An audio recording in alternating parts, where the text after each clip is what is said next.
berdiri saudara terkasih. Kita mau mengucap syukur karena Tuhan Yesus begitu baik dalam hidup kita. Haleluya, haleluya, haleluya. Haleluya, haleluya. Terima kasih Tuhan. Haleluya.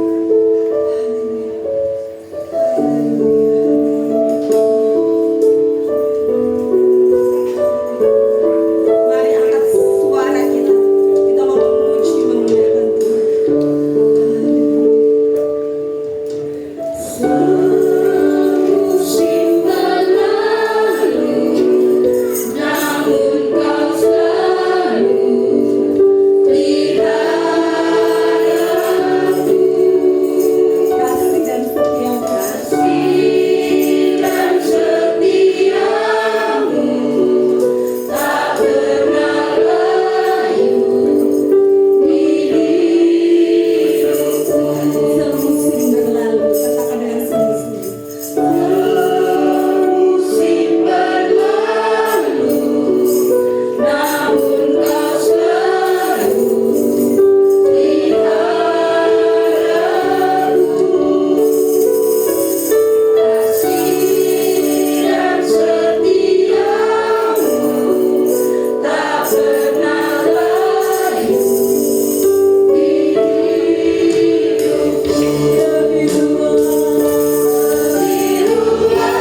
hanya bagimu Bapa. Tuhan, kami menaikkan ucapan syukur kami pada malam hari ini Tuhan. Kami datang kepadamu Tuhan untuk menikmati hadirat-Mu lebih dalam lagi ya Bapa. Tuhan, terima kasih atas kasih dan penyertaan Tuhan yang tidak pernah berubah dalam kehidupan kami Tuhan. Kasih-Mu tetap sama dahulu sampai sekarang Bapa. Kasih-Mu sungguh besar dan sangat besar bagi kami Tuhan. Tuhan, pada malam hari ini Tuhan, kami anak-anak-Mu datang di tempat ini Tuhan. Kami mau mempersembahkan persembahan yang terbaik yang kami bisa persembahkan bagi-Mu Tuhan. Kami mau memuji dan memuliakan nama Tuhan. Kami mau mengundang hadirat-Mu Tuhan pada malam hari ini untuk mengurapi setiap hati kami yang haus akan Engkau, yang datang kepadamu Tuhan. Tuhan, kiranya Kau buka hati kami, pikiran kami Tuhan. Kami mau Roh Kudus-Mu masuk lebih dalam lagi Tuhan. Terima kasih Bapa, terima kasih Tuhan Yesus. Kami menyerahkan ibadah kami pada sore hari ini Tuhan. Kau urapi setiap kami yang ada di tempat ini Tuhan. Terlebih-lebih Kau urapi anak-anak-Mu, baik WL, singer, pemain tambori, pemain musik, hamba-Mu yang akan menyampaikan firman-Mu Tuhan. Kau urapi mereka Tuhan, Kau penuhi mereka dengan kuasa Roh Kudus-Mu Tuhan. Terima kasih Bapa, terima kasih Tuhan Yesus. Kami berdoa Tuhan, apabila ada kuasa-kuasa jahat, roh-roh jahat yang mau mengganggu hadirat-Mu, memenuhi setiap kami, kami patahkan, kami penting hanya di dalam nama Tuhan Yesus. Dalam nama Yesus, terima kasih Bapa, terima kasih Tuhan Yesus. Di dalam nama Tuhan Yesus Kristus, kami sudah berdoa dan mengucap syukur. Haleluya, amin. Firman pada malam hari ini saya ambil dari Galatia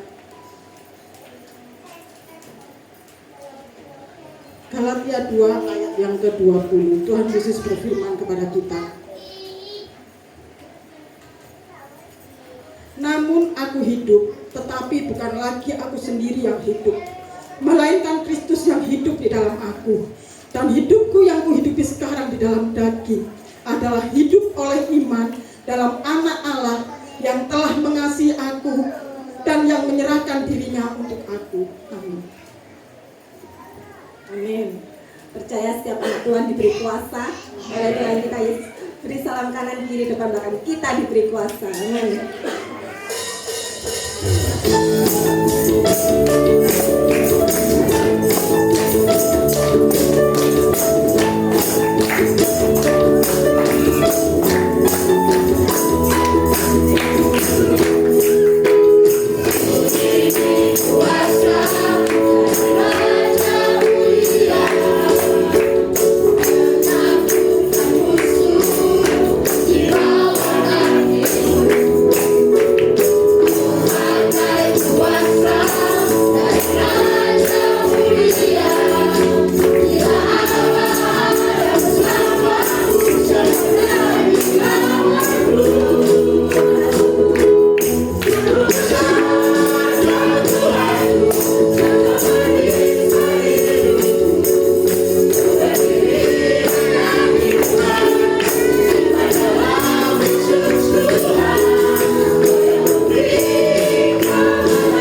hal yang jahat. Haleluya. Mari kita terima sukacita surga dari Tuhan kita Yesus Kristus.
Haleluya. Kami berikan ruang kesaksian yang ingin menyaksikan cinta kasih Tuhan panjang hari ini.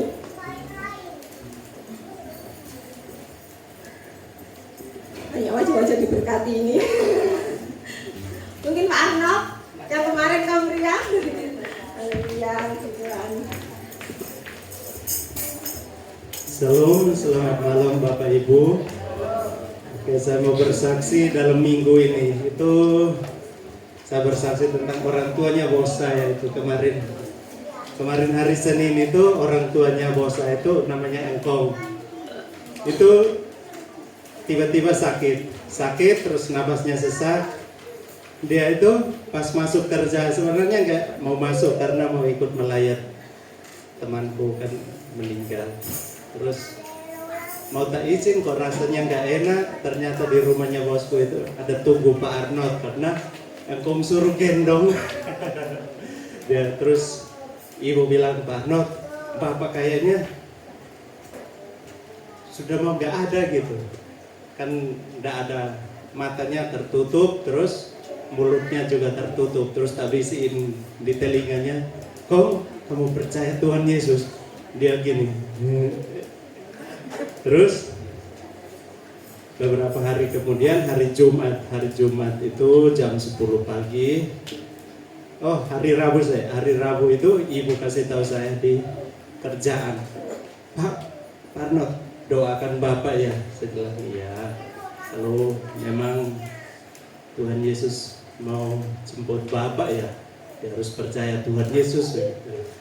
Akhirnya hari Jumat pagi jam 10 itu ya orang tuanya bapakku sudah terakhir meninggal. Terus kemarin kita melayat ke itu Grand Heaven sama istriku, kita doakan bersama. Tapi yang meninggal kan kita nggak boleh doakan. Sudah yang penting percaya Tuhan Yesus. Terus semalam juga kita tahu bapak-bapak di rumahnya Bapak Wahyu juga, saya sempat bersaksi juga bahwa karena kita hidup ini apa ya cuma sebentar. Apa yang kita lakukan ya lakukan sesuai dengan firman Tuhan.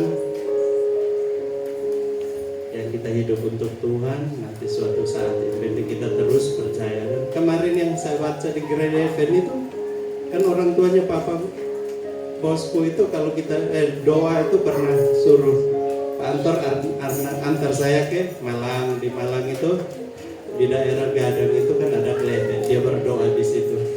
Terus kemarin di tempat yang pas datang itu ada namanya itu, dia sudah ada tulisan gini, saya sudah selesai pertandingan. Gitu. Ikut sedih. Oke, yang penting kami sekeluarga juga puji Tuhan sampai saat ini sehat semua. Dan yang terutama buat keluarga kami tetap bertekun, berdoa, percaya Tuhan Yesus sampai. Terima kasih kesaksian saya. Saya mohon penambahan sedikit ya saudara. Kemarin ada kejadian lucu sesudah ibadah kaum pria ya. Sesudah ibadah kaum pria Pak Wahyu ditugaskan ketugasan jaga malam sama orang kampung. Pulangnya jam 2 malam. Nah, waktu sekitar jam 11 malam saya nyalakan AC di rumah, di kamar saya. Terus ada suara burung di dalam rumah, dan memang Bapak Wahyu pelihara burung ya, ada 3 atau 2. Sebelumnya memang diletakkan di dapur, terus saya komplain bahwa karena kotor dan bagaimana banyak lah, terus akhirnya dipindahkan di bagian depan rumah. Nah, malamnya itu banyak suara burung-burung di belakang rumah saya, tempatnya itu di dapur. Kok ada burung lagi di dalam rumah saya gitu ya. Terus saya telepon sama Pak Wahyu, ini burungnya kok naruh di dalam rumah lagi, di dalam dapur lagi. Saya ngomel-ngomel, loh kamu ini ngelindur ya, burungnya tuh udah tak pindahkan dari depan kamar. Loh itu ada suara burung itu. Terus saya ke dapur, saya cek, ternyata memang nggak ada burung sama sekali. Saya merinding ya saudara. Tapi saya bersyukur punya Tuhan Yesus yang luar biasa. Tuhan kita tuh lebih besar kuasanya daripada kuasa-kuasa di luar ya saudara. Mari kita pujikan, jangan lelah bekerja di ladangnya Tuhan. Amin.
Engkaulah kekuatan kami, Engkaulah perlindungan kami. Kami percaya Tuhan dengan kekuatan sayap-Mu, Engkau akan membawa kami terbang tinggi bagaikan Raja Wali mengatasi badai hidup. Kami percaya Tuhan, meskipun ada masalah, ada badai hidup dalam kehidupan kami, Engkau senantiasa yang memberikan kemenangan kepada kami. Engkau yang memberikan jalan keluar dalam hidup kami. Terima kasih Yesus, terima kasih Tuhan. Melalui pujian penyembahan kami, kiranya menyenangkan hati-Mu Tuhan, menjadi dupa yang harum di hadapan-Mu. Hati kami rindu Tuhan untuk senantiasa ditanam di hadirat-Mu, makin hari makin kuat di dalam Engkau. Dan bila Tuhan semakin hari kami berjalan semakin kuat bersama Engkau Tuhan. Terima kasih Yesus, terima kasih Tuhan. Kami rindu Tuhan untuk mendengarkan suara kebenaran-Mu sore hari ini. Urapi hamba-Mu yang akan menyampaikan kebenaran firman-Mu. Sampaikan isi hati-Mu kepada kami melalui hamba-Mu Tuhan. Apa yang Engkau sampaikan kepada kami Tuhan, itu adalah isi hati-Mu. Biarlah firman-Mu itu yang senantiasa menjadi kekuatan, yang menguatkan hidup kami, yang menegur hidup kami, mengubahkan hidup kami. Bahkan semakin hari semakin diubahkan hidup kami. Dan semakin hari bila hidup kami berkenan di hadapan-Mu, boleh menyenangkan hati-Mu. Terima kasih Yesus, kami sambut firman-Mu dengan penuh sukacita. Haleluya. Amin.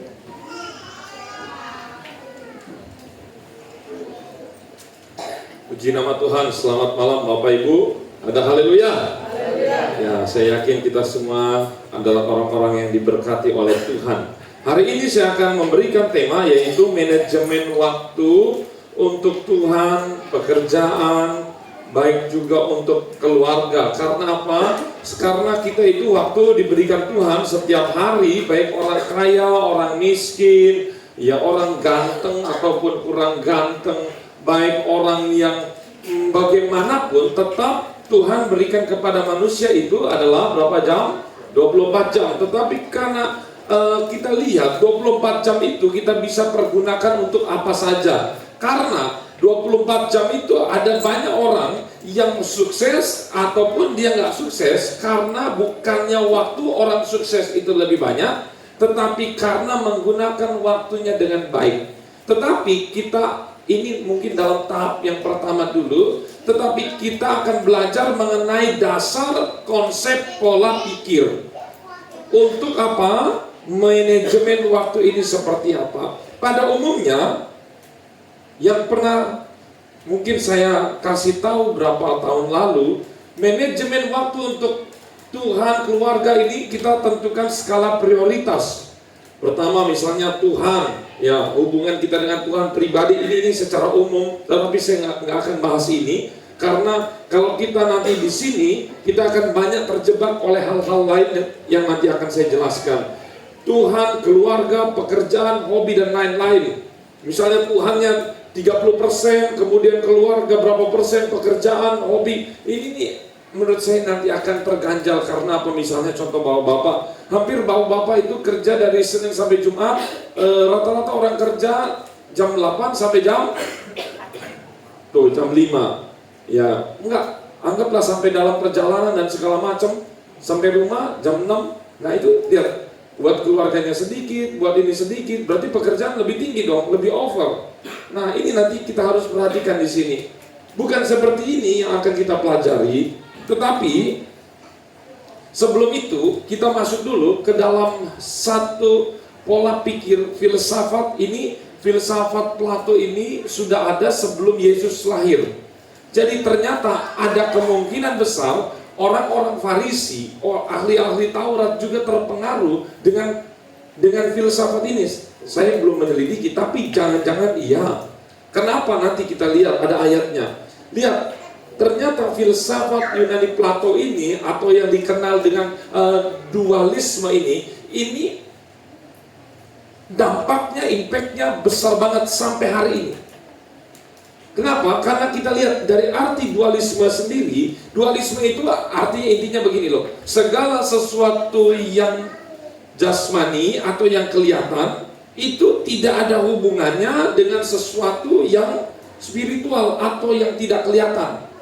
Contoh yang kelihatan adalah tubuh. Tubuh tidak nyambung, tidak ada hubungannya sama sekali dengan roh. Itu tidak berhubungan menurut filsafat ini. Jadi semuanya ini terpisah. Karena nanti kalau kita dasarnya seperti ini, maka mengiring Tuhan, mengikut Tuhan, itu akan nggak benar juga. Dampak negatifnya justru lebih banyak daripada dampak positifnya. Ya, mungkin bisa tolong disambung. Saya tidak tahu siapa yang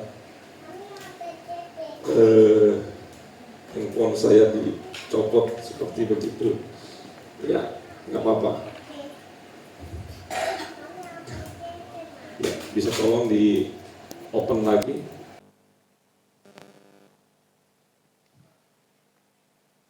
Sudah. Ya, mari kita balik ke laptop. Meskipun saya tidak tahu pelakunya siapa, ya mungkin tidak jauh-jauh dari si baju biru. Lihat sini. Ya. Kesalahan fatal pola pikir kekristenan sehingga ini tidak berdampak di masyarakat, teman, lingkungan, sehingga sulitnya kekristenan ini bertumbuh dengan baik. Kalau orang sudah terpaku dengan filsafat yang namanya filsafat Plato ini, maka akan sulit untuk bertumbuh. Lihat di sini. Karena apa? Karena filsafat ini selalu membedakan suatu yang rohani dan jasmani. Itu selalu begitu. Itu mah rohani, ini mah jasmani, ini mah rohani, ini mah jasmani. Sehingga dia akan, orang kalau terjebak dalam hal ini dia akan pilih-pilih. Dan jangan muter-muter. Ya, sudah pilih-pilih dan muter-muter. Lagi-lagi baju biru. Ya. Berikutnya, kekristenan tanpa sadar sudah mendarah daging dengan konsep ini. Dualisme, aduh ini kacau. Kita lihat ya kekacauannya di mana. Contoh nih, akibat dualisme. Bapak Ibu silakan perhatikan di depan dan tidak usah teralihkan dengan yang lain. Ya, lihat di sini akibat dari dualisme. Saya kasih contoh, misalnya seorang suami. Ini Pak Arnold tadi ya. Misalnya Pak Arnold sangat luar biasa dalam melayani Tuhan. Wah kalau dalam urusan pelayanan, wah dia nomor 1. Aktif dalam semua pelayanan. Bahkan kalau misalnya ibadah misalnya jam 6, dia selalu hadir 1 jam sebelum ibadah. Dia hadir jam 5. Bayangin, wah hebat kan? Hebat, betul hebat. Tapi ini contoh. Tetapi ketika di dalam pekerjaan,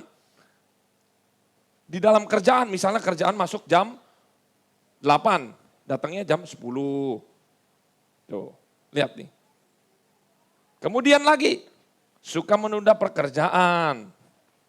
Karena dia berpikir, saya latihan WL aja dulu, latihan nyanyi dulu. Jadi dia nyanyi-nyanyi terus, jadi harusnya kerja, malah dia fokusnya untuk Tuhan. Menurut dia untuk Tuhan.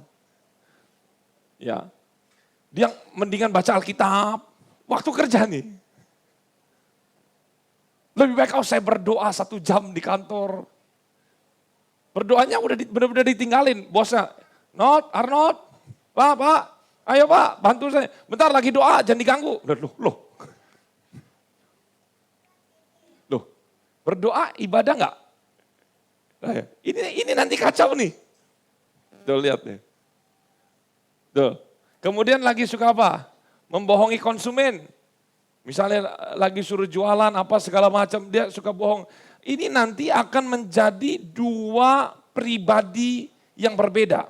Yang sering kali saya sebut atau orang-orang lain sebut dengan ini munafik. Di gereja bagus, justru di rumah, di pekerjaan, benar-benar munafik, bermuka 2. Korupsi waktu, peralatan kantor, semuanya diambilin, dicuriin apa, tukang bohong apa, wah ini. Ketemu orang bohong aja, ngomongnya bohong, gak pernah jujur, realistisnya A, tapi dia tambah A, B, C, D, itu bohong. Ingat Bapak Ibu, nih. Karena apa? Yang di pikirannya dahulukan Tuhan, yang lain adalah nomor sekian.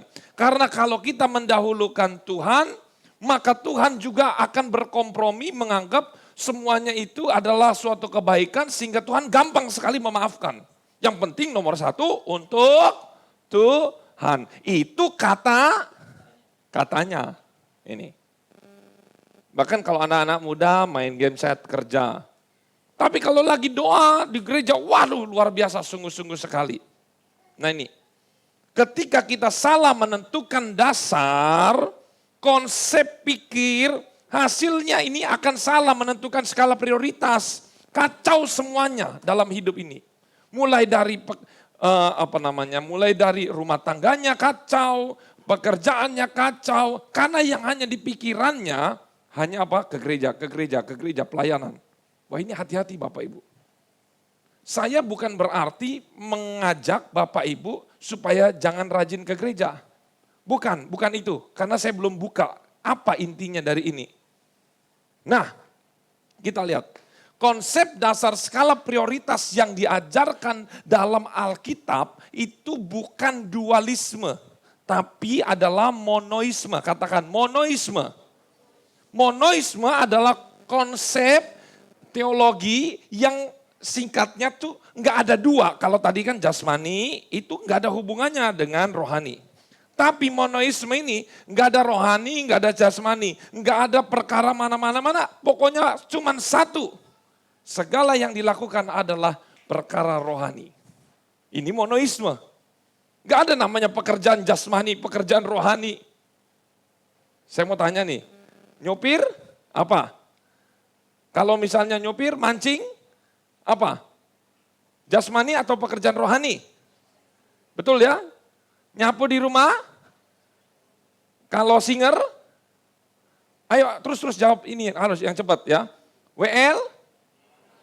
Berdoa? Kalau nyebokin anak? Jasmani kan? Tuh nih.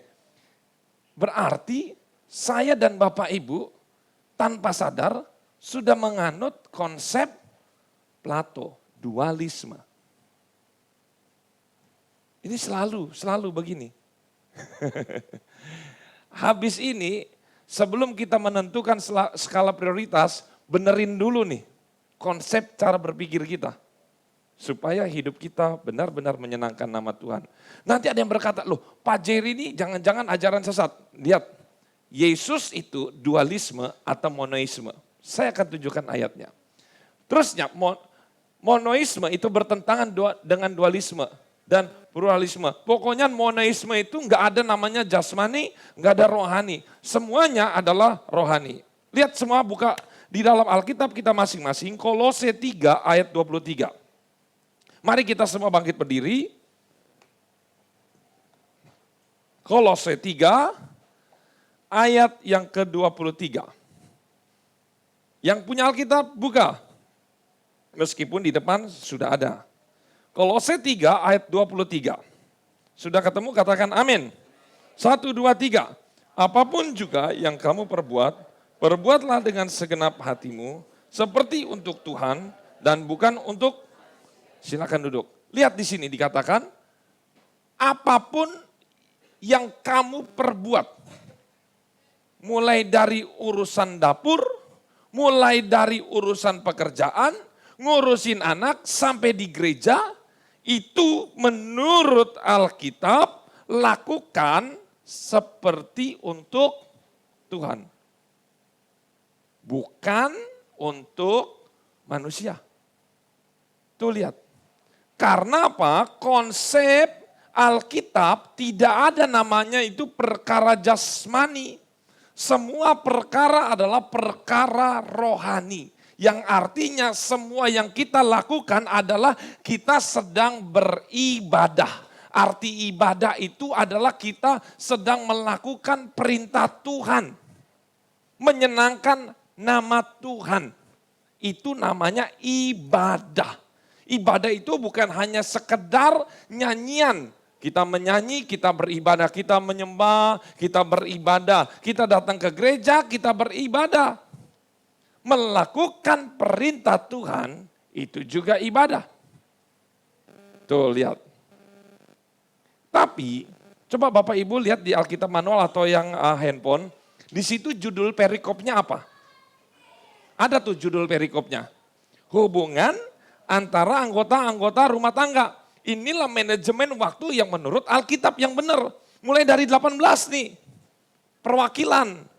Istri-istri tunduk kepada suami. Itu ibadah. Ketika istri tunduk kepada suami. Meskipun suaminya SD, istrinya S4, istri tunduk kepada suami.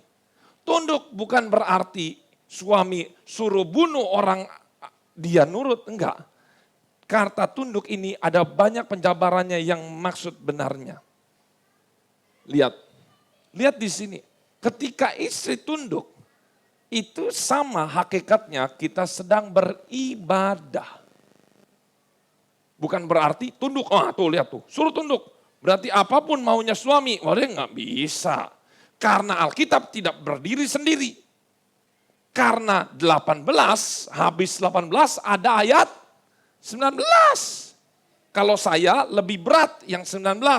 Hai suami, kasihi istri. Ayo. Istri suruh tunduk sama suami. Tapi ternyata suaminya dengan semena-mena melakukannya tidak dengan kasih. Salah nggak? Salah, jadi nggak bisa. Tuh, saya mau nanya nih, istri tunduk sama suami ini banyaknya kejadian di mana? Di gereja atau di rumah? Di rumah. Suami kasih istri rata-rata di mana kejadiannya? Di rumah. Yang paling banyak terjadi loh ya. Di gereja paling lama berapa satu hari, kan nggak mungkin. Anak-anak taati orang tua rata-rata di mana? Di rumah. Tuh, ya kita lanjut aja. Sebenarnya 21 itu ada ayat tambahan buat bapak-bapak ya. Tapi dilompat aja. Hamba-hamba taatilah Tuanmu. Ini bicara mengenai pekerjaan. Ini di mana? Di rumah, di tempat kerja. Bukan di gereja loh. Bukan di tempat ibadah. Sekali lagi. Dari berapa ayat ini kejadian banyaknya itu ada di luar gereja. Betul ya? Lihat nih, konsep berpikirnya kita harus disamakan dulu. 18, istri tunduk sama suami, itu keluarga. 19, itu keluarga. 20, itu keluarga. 22, baru di pekerjaan. Kemudian disimpulkan di keluarga pekerjaan, apapun yang kamu lakukan meskipun suami kamu itu menyebalkan, istri kamu menyebalkan, bos kamu itu menyebalkan, rekan kerja kamu menyebalkan, kamu harus bekerja seperti untuk Tuhan. Karena kamu sedang beribadah. Maka efeknya, kalau orang seperti itu maka akan menjadi beda ceritanya.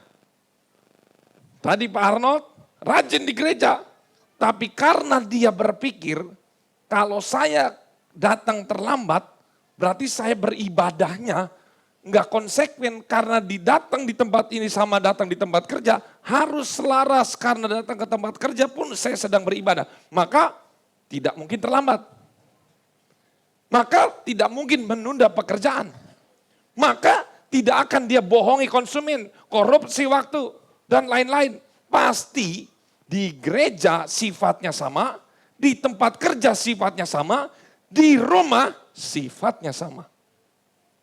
Tidak ada kemunafikan. Selaras. Semakin berat mengikuti Tuhan. Berat? Tuh. Berat loh. Nah, saya kasih tahu ini. Ada alat ukur untuk melakukan apapun. Jadi tadi manajemen waktunya itu harus menggunakan alat ukur. Alat ukur yang pertama adalah kita harus tanyakan apakah itu mendatangkan kebaikan untuk saya dan untuk orang lain, minimal pasangan kita. Kalau anak-anak yang belum punya pasangan, untuk orang tua, untuk siapa, baik nggak buat saya? Contoh begini, saya beli baju, baik nggak nih buat saya? Oh baik, karena saya suka. Sampai sini kan banyak yang lolos. Karena saya punya istri, saya bilang, gimana, bagus nggak saya pakai baju ini? Istri saya, jangan terlalu ketat. Oh ini nanti terlalu ketat begini-gini. Nah berarti kan nggak baik buat istri saya. Sampai tahap ini, baju nggak boleh dibeli. Kalau sampai saya beli, berarti saya sedang beribadah memberikan tidak yang terbaik. Alat ukurnya ini. Kedua, apakah berguna? Contohnya lagi baju. Saya beli baju ada diskon 70 plus 90. Waduh, itu gimana ya? Yang rata-rata berapa? 70, 20 ya. Tapi saya berpikir 70-20, diskon 90%. Salah ternyata. Ya. Singkatnya cerita, ada baju, waduh bagus nih bajunya. Tapi ditanya dulu apakah berguna buat saya? Dipikir berguna nggak ya? Udahlah kalau kita pikir, udahlah berguna buat saya.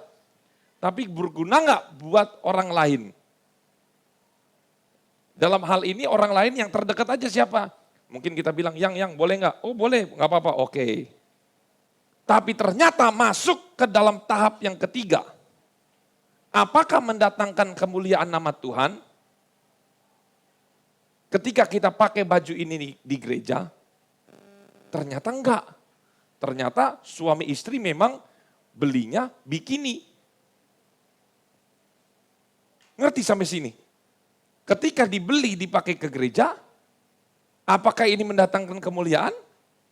Lah ya enggak. Bapak-bapak di belakang terganggu, sindel bolong semua kan di sini.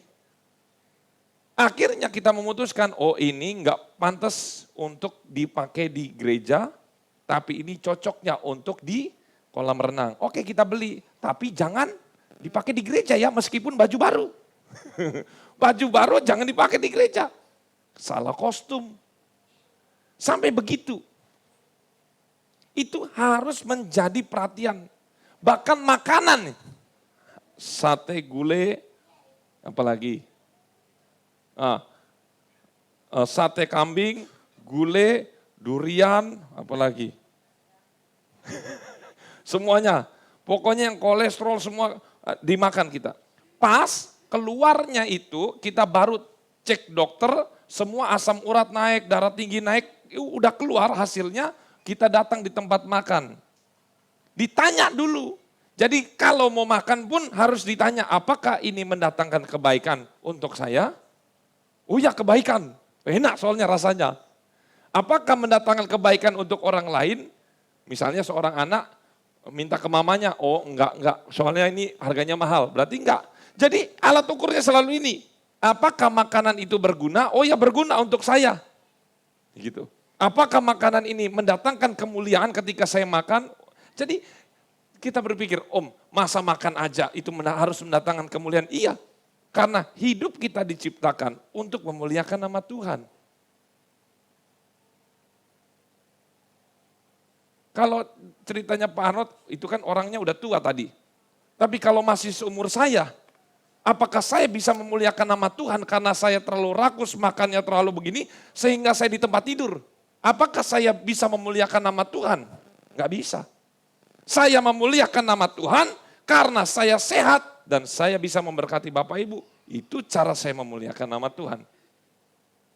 Dengan cara bagaimana? Menahan apa yang masuk. Bukan berarti kita nggak boleh makan enak. Tetapi segala sesuatu yang berlebihan nggak baik.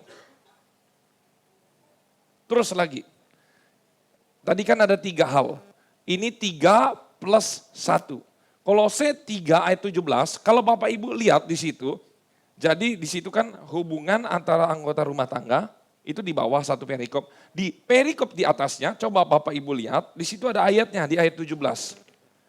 Ini kita baca bersama-sama, dalam hitungan ketiga kita baca, 1, 2, 3. Dan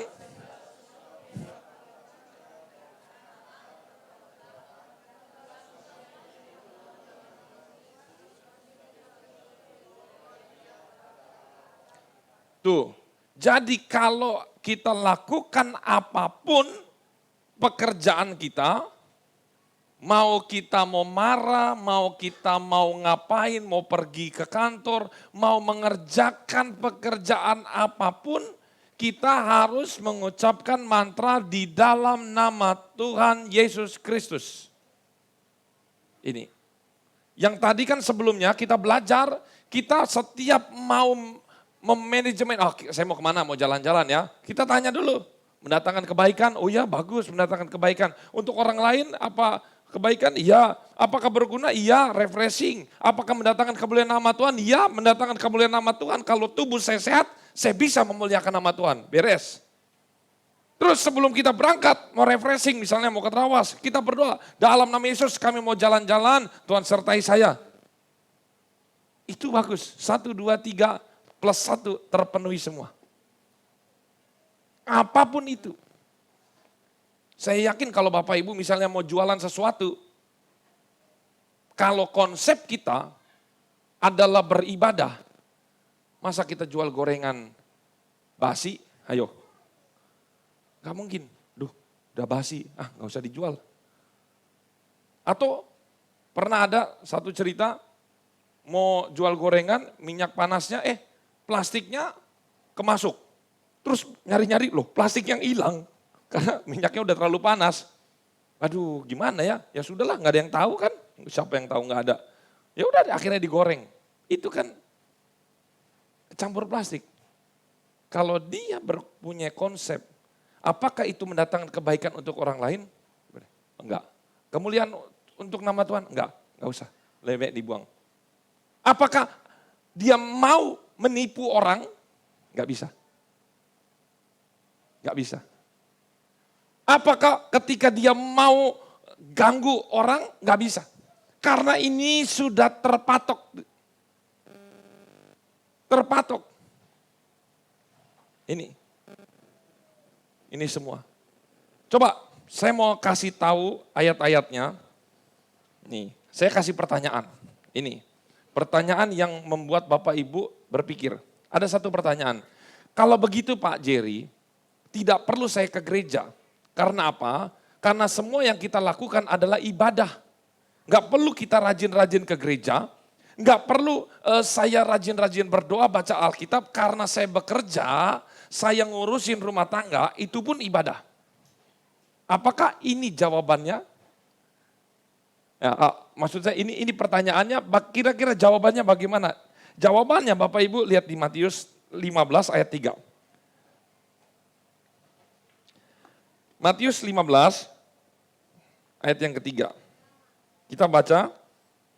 Tetapi jawab Yesus kepada mereka, mengapa kamu pun melanggar perintah Allah demi adat istiadat nenek moyangmu? Sebab Allah berfirman, tuh lihat nih, hormatilah ayahmu dan ibumu. Dan lagi siapa yang mengutuki ayahnya atau ibunya, pasti dihukum mati. Ayat 5. Tetapi kamu berkata, barang siapa berkata kepada bapaknya atau kepada ibunya, apa yang ada padaku yang dapat digunakan untuk pemeliharaanmu, sudah digunakan untuk persembahan kepada Allah, orang itu tidak wajib lagi menghormati bapaknya atau ibunya. Dengan demikian firman Allah kamu nyatakan tidak berlaku demi adat istiadatmu sendiri. Tuh lihat, ini satu cerita yang harus kita tangguhkan karena kita sudah lewatin yang ini.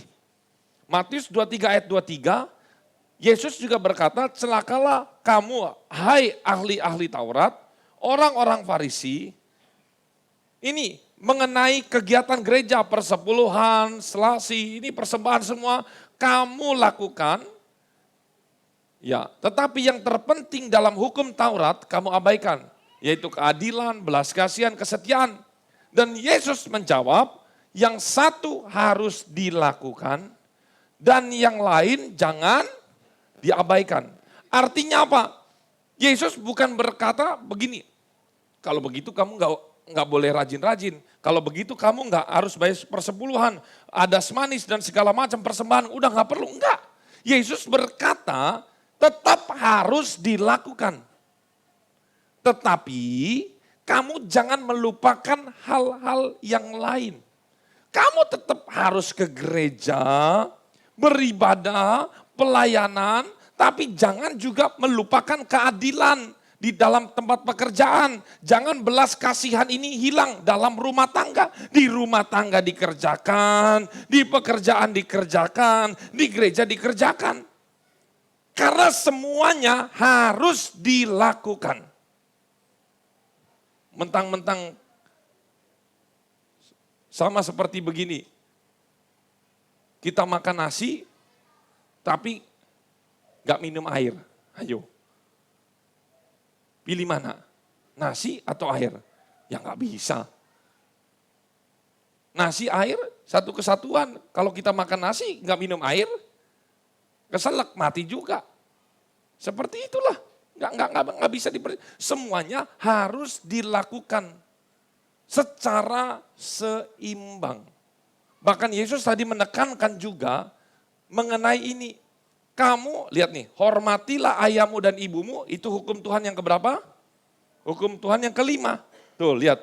Tapi, orang Farisi dan ahli Taurat berkata begini, kalau kamu kasih persembahan di gereja, ini om persembahannya, kamu udah gak perlu menghormati orang tua kamu. Tuh, lihat. Yesus menegur gak? Tuh. Yesus menegur. Loh, kamu nih kok berpikir kamu itu udah gak benar kata Tuhan Yesus. Masa cara berpikir kamu begitu, kamu kasih buat gereja sehingga kamu tidak lagi menghormati orang tua kamu. Itu gak begitu. Makanya saya mau katakan, hukum Taurat Musa yang paling utama ada berapa? 10. Lihat nih, 4 untuk Tuhan, 6 untuk manusia. Kalau adil, 5, 5. 5 Tuhan, 5 manusia. Tapi Tuhan hanya meminta 4. Baru yang hukum kelima, masuk langsung apa? Berkata bagaimana? Hormatilah ayah dan ibumu. Itu terjadinya di mana? Di gereja atau di rumah? Di rumah. Tuh lihat. Jadi di sini kita bisa berpikir bahwa segala sesuatu yang kita lakukan itu enggak bisa kita ibadah-ibadah aja melupakan pekerjaan. Atau kita rajin bekerja melupakan ibadah. Lah yang enggak bisa. Atau ibadah kita lakukan, pekerjaan kita lakukan, keluarga kita abaikan. Iya nggak bisa juga. Semuanya harus kita lakukan secara seimbang. Yakobus 1 ayat 26, tidak ada di sini. Coba lihat di sini, tentang arti ibadah itu sendiri. Ini konsep monoisme dari Tuhan. Yakobus 1 ayat 26, 1, 2, 3 kita baca. Jikalau ada seorang menganggap dirinya beribadah, tetapi tidak mengekang lidahnya, ia menipu dirinya. Tuh, lihat. Tambah lagi, 1 Yohanes 4 ayat 20. 1 Yohanes 4 ayat 20. Saya tunggu. Sudah ketemu? 1, 2, 3. Jikalau seorang berkata, aku mengasihi Allah, dan ia membenci saudaranya, maka ia adalah pendusta. Tuh lihat tuh. Nggak bisa kamu mengasihi Allah, kamu sumbang untuk pekerjaan Tuhan dengan luar biasa, tapi kamu membenci saudaramu sendiri, itu juga nggak bisa.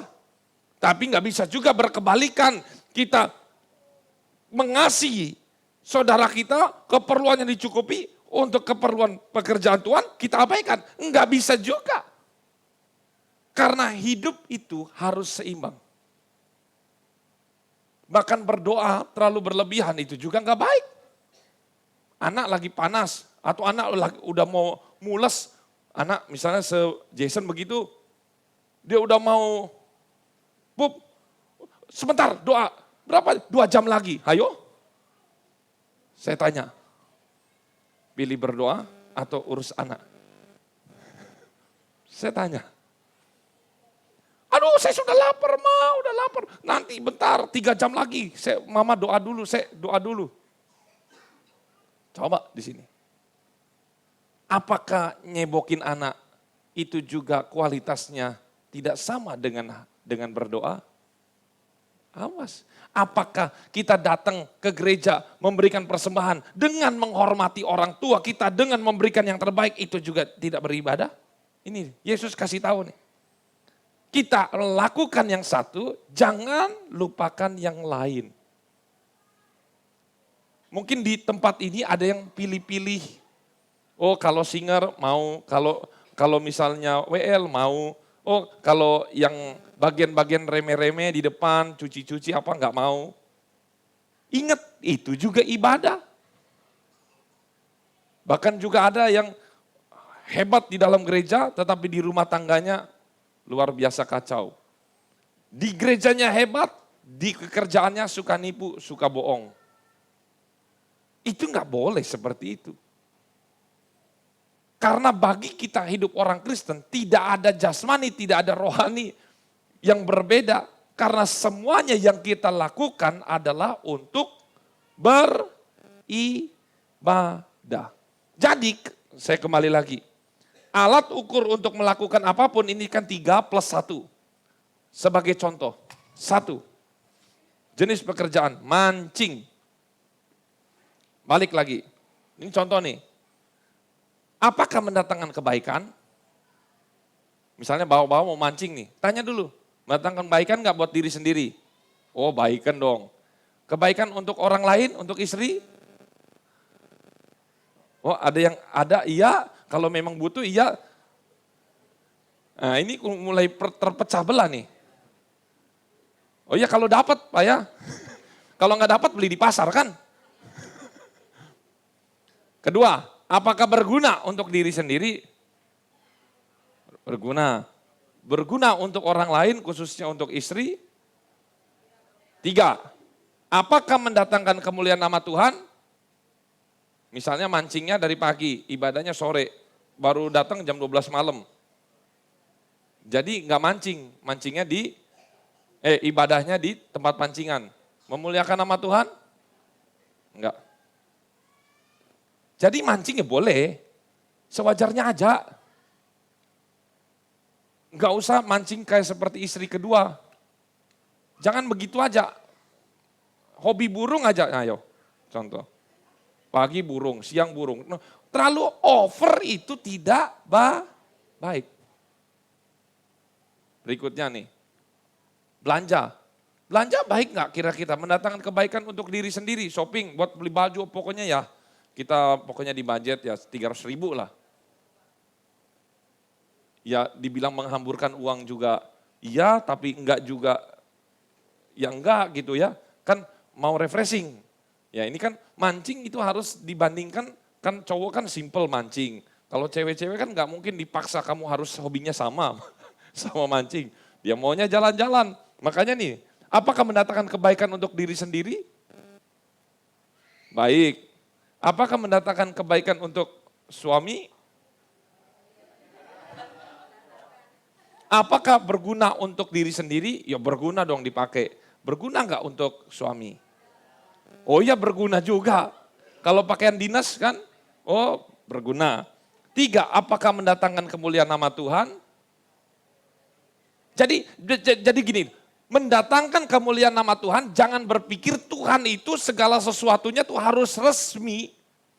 Ingat gak, saya pernah kasih video Tuhan itu dia ada di tukang sampah, dia ikut jalan-jalan, di tempat masak.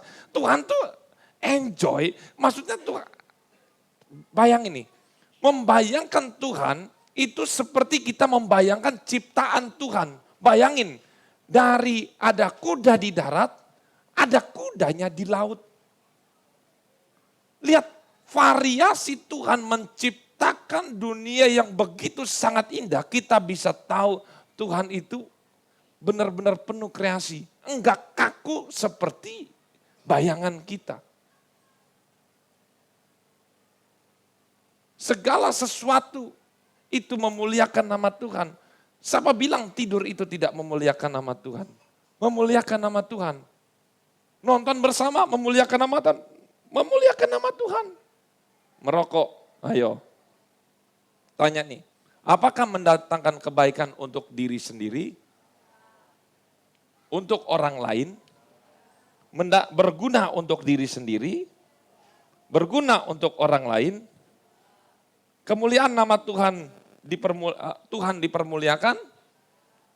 Berarti enggak. Masuk lagi ke gosip. Ya, gosip ini ayatnya tadi tuh.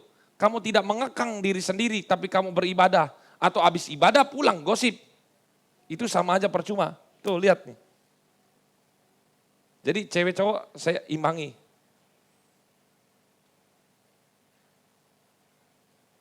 Tuh lihat, kita di sini bisa mulai berpikir.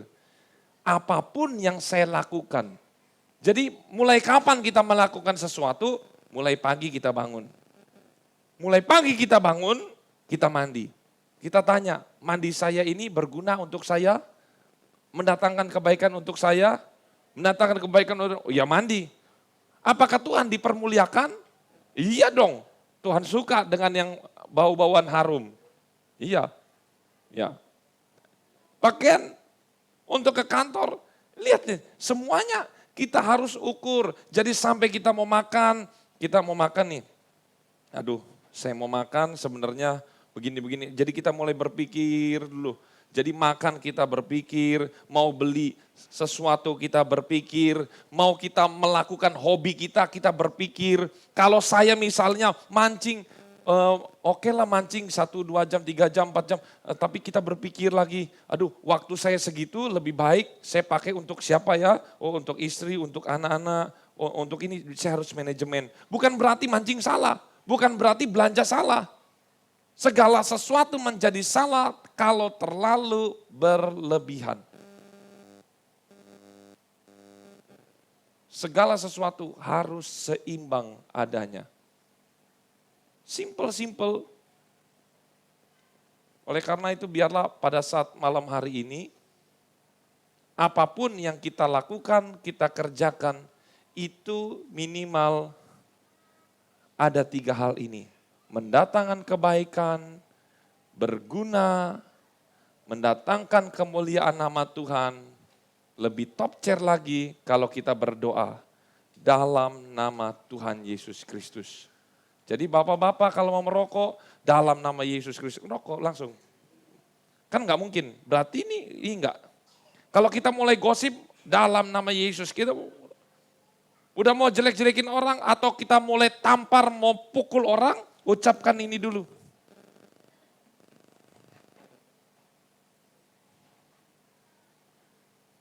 Kalau anak-anak mau nyontek di sekolah, doa dulu dalam nama Yesus saya mau nyontek, Tuhan tolong.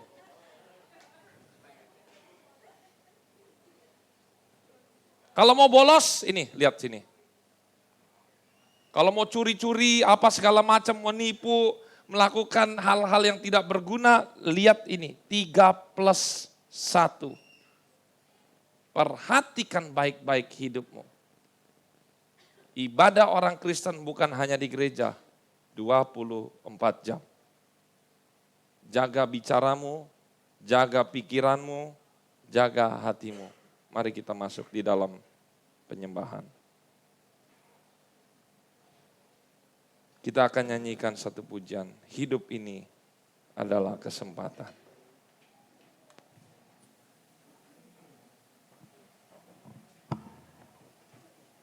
C.